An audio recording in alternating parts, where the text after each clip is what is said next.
everyone. Happy Easter. Morning. After Justin Welby's resignation earlier this month, the Archbishop of York, Lord Cottrell, will within weeks take on his official duties until a new leader of the Church of England can be found. But Cottrell's response to a man raped as a teenager by a vicar has placed a question mark over his future.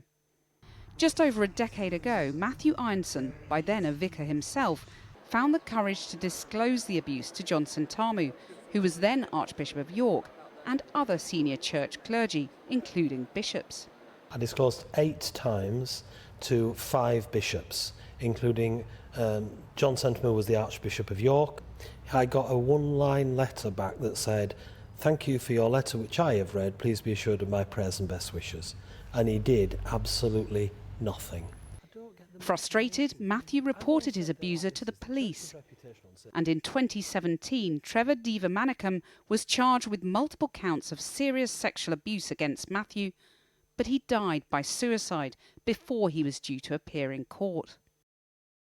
Last year, an independent review ordered by the Church confirmed that Matthew had been sexually abused by Devamanicum, and that John Sentamu and other bishops, including the then Bishop of Beverley, Glyn Webster, and the Bishop of Sheffield, now Bishop of Oxford, Stephen Croft, had failed to act on Matthew's disclosure of abuse.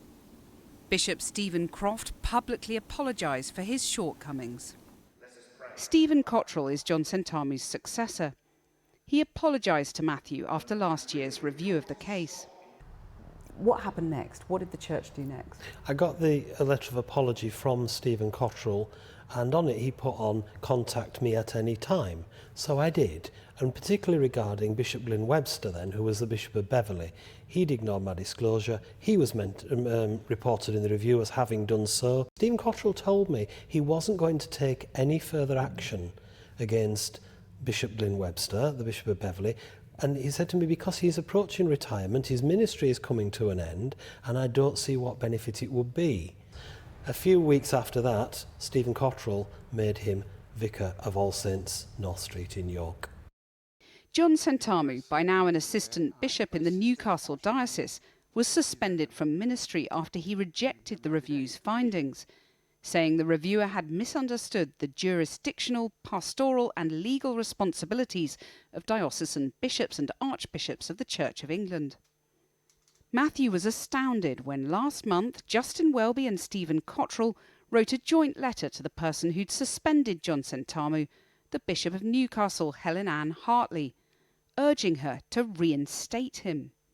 They were trying to bring him back in. They actually state in that letter that John Sentamu still believes he was misinterpreted. He still won't apologise. Stephen Cottrell, I feel, used me. He came to my house.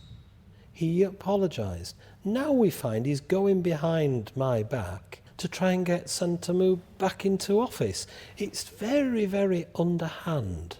The Church of England told us tonight. Archbishops Justin and Stephen were saddened that their letter to Bishop Helen Ann was described as coercive. This was far from their intention. The Archbishop of York remains committed to engaging constructively with survivors and apologises if anyone who comes forward does not receive the response they should. Justin Welby was forced to quit earlier this month after being accused of failing to do enough to stop the Church of England's most prolific abuser, John Smythe. Yet Welby still sits and votes in the House of Lords, along with at least 5 other bishops, current and former archbishops, criticised over similar failures.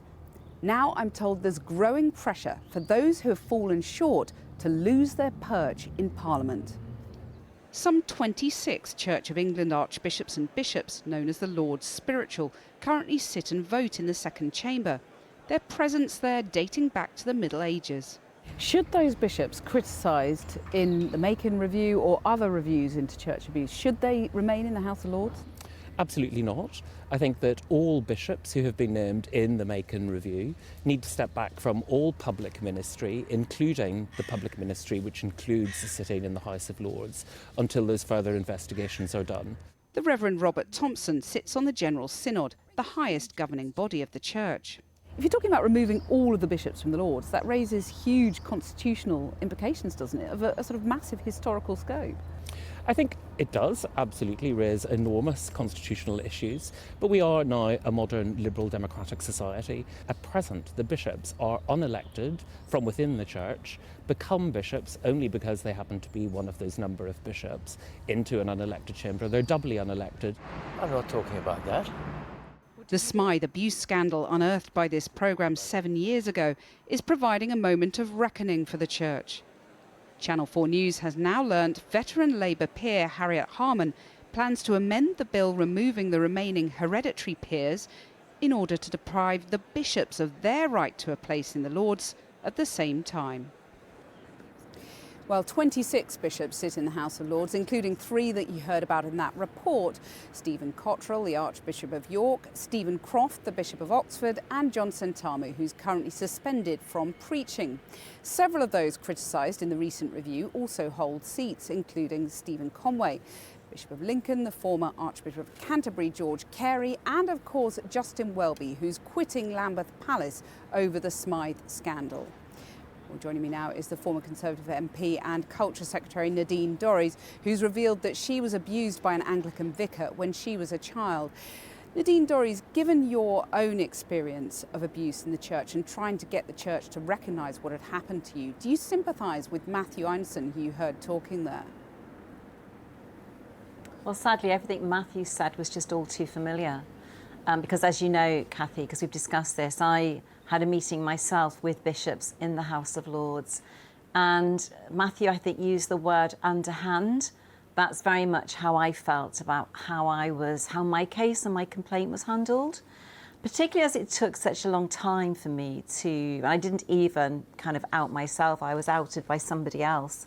But it's what happens behind the scenes. And I think that the bishops, I think what has happened here and what we're seeing right now is that they probably thought that if Welby went, that it would be like lancing the boil, that this would all go away.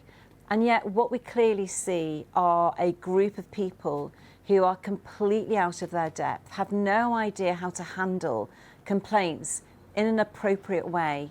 And what they're doing is attempting to cover up the fact that they're trying to reinstate somebody. In Matthew's case is just shocking. In my case, they failed to come to find out anything of any substance regarding my own case. And yet I know, because I saw another girl the same age as me, as I've said, in the front of a car with this man who looked terrified.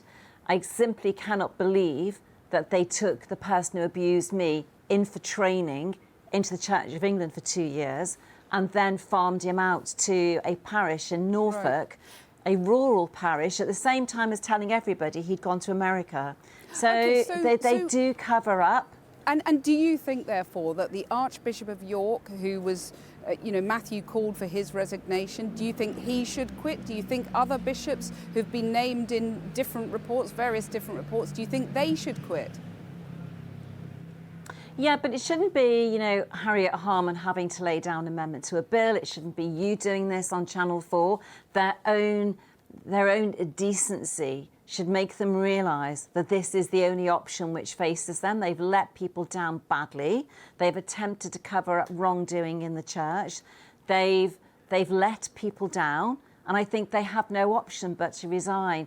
All of those named in the Macon report, all of those who know that they've had complaints made to them on which they've not acted, the 3 bishops who I spoke to in the House of Lords, who sat me 12 foot down a room and treated me as though I was a contagion when they were talking to me, all of them should resign. And Harriet Harman is quite right.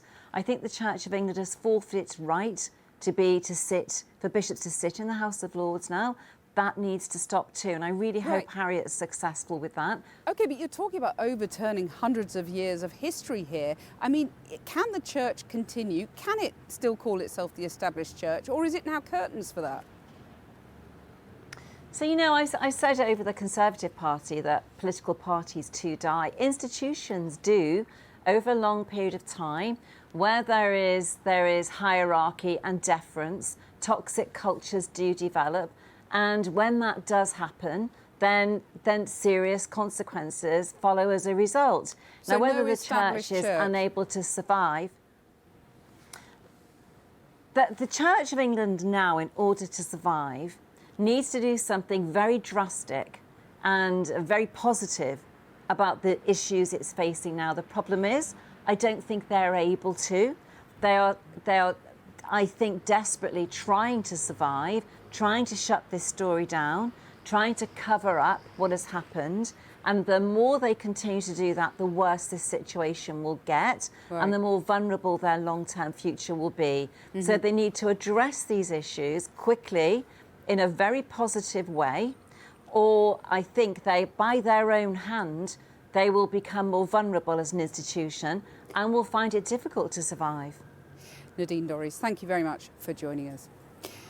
Well, earlier I spoke to the former Culture and Education Secretary, Baroness Nicky Morgan, who's now in the House of Lords. And I started by asking her if she was surprised that no other senior member of the Church, apart from the Archbishop of Canterbury, had stepped down following the damning Making report.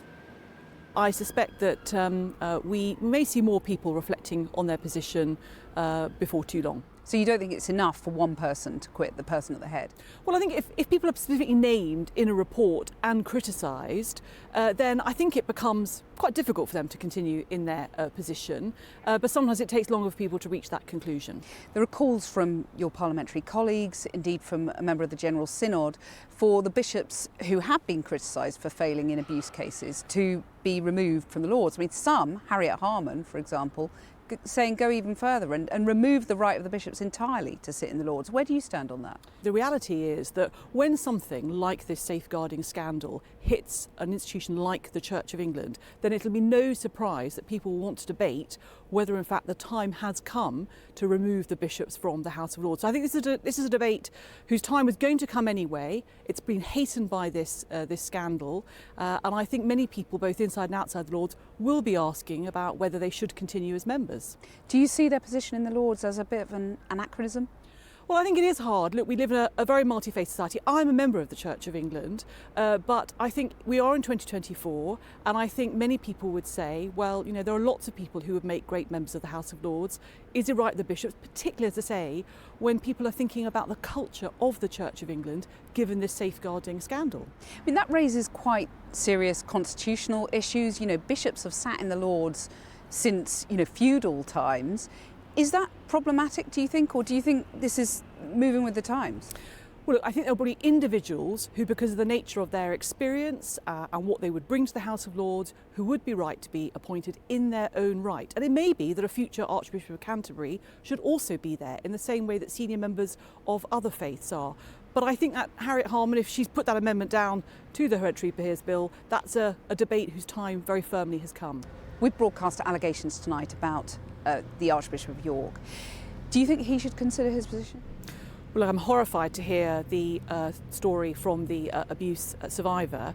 I think anybody who has behaved in a way and not taken seriously or perhaps has betrayed the trust of a survivor of abuse should reflect on their position. But I do want to look to the future and think about who will be the next very good Archbishop of Canterbury, and we've got some great female candidates. Baroness Nicky Morgan, thanks very much. Thank you.